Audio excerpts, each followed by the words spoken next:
Hello and welcome to another AIC Productions video. Today we're back on a Tech Tuesday. We're going to be talking about some technology, specifically old technology.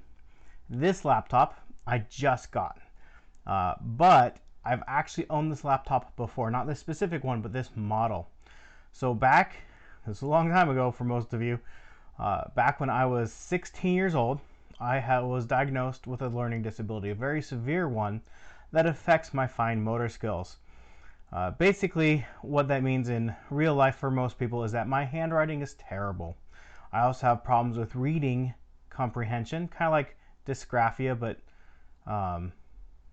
dyslexia, but in the reverse. So dyslexics tend to mix things up coming in. For me, I mix things up as it goes out. And so one of the things that I learned as I was going through school is that I could do things much more efficiently if I used a computer. Nowadays, I have kids, and in school they are given computers to use. But in my day, that was not the case. I'm not that old. I'm only in my mid-30s. And so I actually had to go out and work and save up my money and buy my own computer. Of course, it was not going to be a new computer. It was old by the time I bought it. So I got this in about 1999 when I was 16 years old. This computer came out in 94. It is a Toshiba Protege 610 CT. It has a Pentium 90, so that's 90 megahertz. It has a single core. It has 16 megabytes of RAM.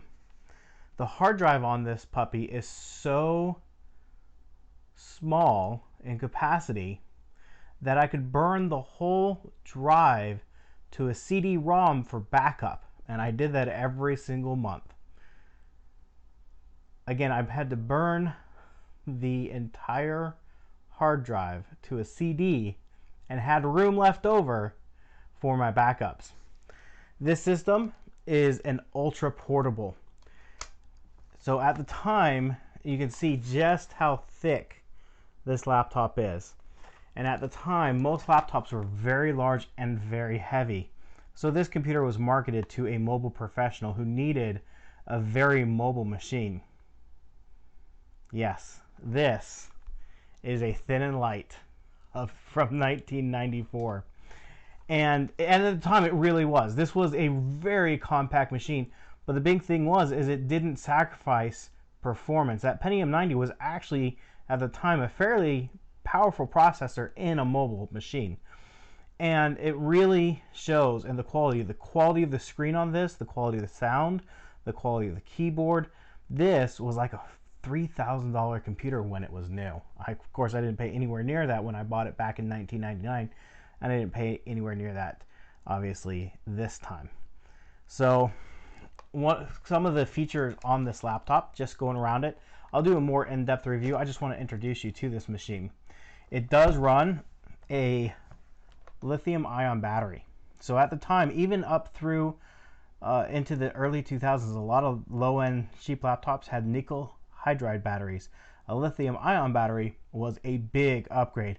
And even still, to this day, this battery will last me about an hour, hour and a half of use. And this is, as far as I can tell, the original battery that came with this laptop. I'm very impressed with that. It has very few ports. So that's one thing that this laptop did give up. And I'm on the lookout for one. So if you have one of these and you have the dock for it, let me know. I'm interested in obtaining one of those. But here on the left, some of the ports it does have has your microphone and headphone jack and a volume knob here on the side. Here's your power button, some cooling vents. You have feet that fold out to raise it up, which one of my favorite features of this laptop. The cooling fan is this tiny little thing here on the it actually is on the outside of the machine. You have this little door that folds down and open, and you have some ports here. You have a parallel port for a printer. Now I use this. At the time, I had an external CD drive that took a full 3.5-inch CD-ROM drive, but it had a control board that would interpret that to a parallel port, and I could burn my CDs off that, and it was painfully slow, and the error rate was very high. I went through a lot of drives.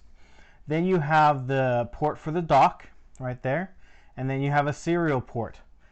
Now this was long before USB was ever invented, and so serial is where you actually plugged in your mouse if you're using that, or a lot of other serial at the time. In a lot of ways was kind of like the USB, because that's what USB stands for, is Universal Serial Bus.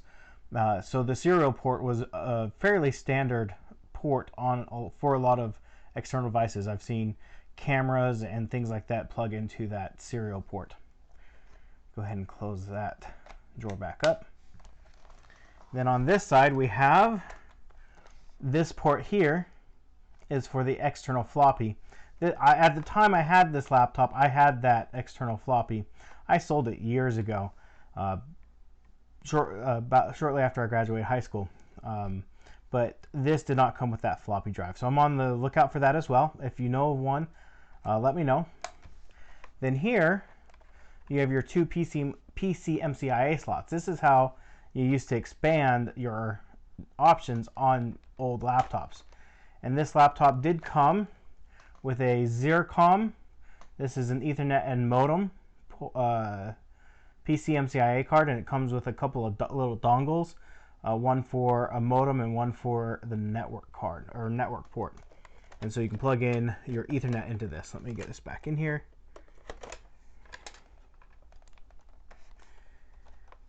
Now this door, I don't remember mine having this slot on here, but I also had this card, so I must have this slot.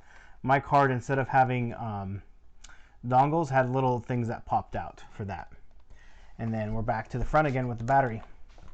Let's go ahead and flip out our feet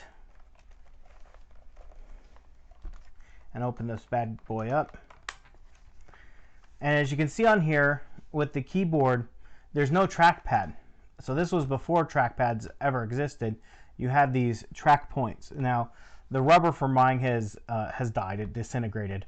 When I pulled open the laptop for the first time, it had actually melted itself to the screen, and so I actually had to clean the screen off. And I ordered some replacements. Hopefully they're coming and work correctly for this. It was kind of hard to find those, and so I'm hoping they're the right ones. But it's this little black thing right here, and they're either orange or excuse me, they're either green or blue for that track point cover for your finger. This is a 9.5-inch screen. We'll go ahead and power it on, and you can see just how long this takes to boot up. It is running Windows 95 on here, and it'll take it takes a while to boot up because it does have a mechanical hard drive on here. In fact, I will let you hear just how loud this thing is.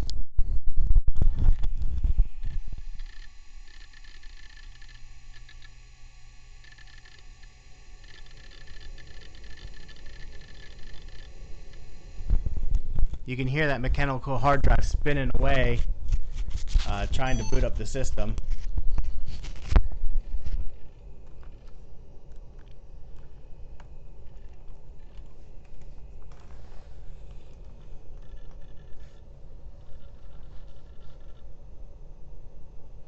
Let's give it a moment here to finish booting up. Now it's running on battery, so the screen's a little darker, but the screen on this is actually, for the time, a very nice screen. In a lot of ways, I've had some older laptops, I've even had newer laptops, didn't have quite as good a screen as this does, even to this day. Let me turn this here.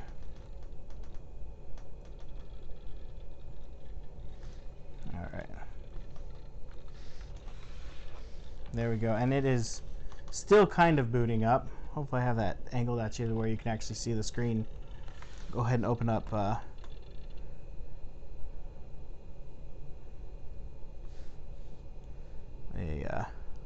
Office here. And the person that sold this included Microsoft Word, so we'll open that up. You can see just how long it takes to boot up here. I'm really glad they included everything because it has all the drivers, all the ports and peripherals and everything on here are working, so that makes me very happy. And as you can see, the document does fill the whole screen. In fact, if you were to type across the screen, it just barely fits on the screen. You couldn't have a screen any smaller than this. So it does support external monitors with that dock, as well as other external peripherals. So I am very interested in getting that dock. But yeah, this is just a quick overview of my new to me Toshiba Protege 610 CT. I'm so excited to have this. I've been looking for one of these for a long time, and on eBay there were a couple for sale. There's actually still one for sale that is a parts only system, where it's definitely got cracks in it. This one has, the shell is perfect. There's no cracks or broken pieces. Somebody has been in it, and almost all the screws are missing on the bottom, but there's no rust. Some of the ones I've seen have been rusty. The hard drive on this works great, even though it's noisy. That's just how they sound. It doesn't sound bad. It's just an older hard drive, but it sounds perfect. And the interior looks perfect. It was not in a home that smoked, or at least nobody smoked around it. The plastics don't look yellowed at all. So I'm just really excited to have this as part of my collection. This was an incredibly important computer for me. This computer basically meant I graduated high school. Prior to getting this and being able to take notes for myself and turn in digital assignments versus turning in assignments that had to be handwritten, I was failing. I was going to fail out of high school and not even graduate. In fact, I was thinking of just walking away from my education entirely. But this computer and the hope that it gave me actually led me to go into the career I have now in IT and computers, because I could see what having a tool like this meant for me specifically, and I've carried that through to today. So this is just something, again, I'm just super happy to have something like this in such nice condition. Mine was not. It was not in this nice of condition. It spent 2 years going back and forth to school with me in my backpack. I wasn't as nice to it as I should have been. And so when I sold it, there were some cracked bits on it, and it was mostly just worn out. I literally used it every single day for 2 years. And it had just held a hard life. I was in school sports, and so it went with me on the bus to school activities. It was on the ground when I was in the school play or in a concert. I was in orchestra and choir, and so it led a hard life. And when I was ready to sell it, I'd upgraded to actually my HP OmniBook that I've shown in other videos. And it needed to go. It went to a good home, I think, at the time, for somebody who wasn't going to be carrying it with them, but just needed a computer again for school. So anyways, hope you enjoyed this. And again, if you have any questions or want to see anything specific with this system, let me know. I'll be happy to do a video showing you that. Thank you for watching, and I hope you have an amazing day.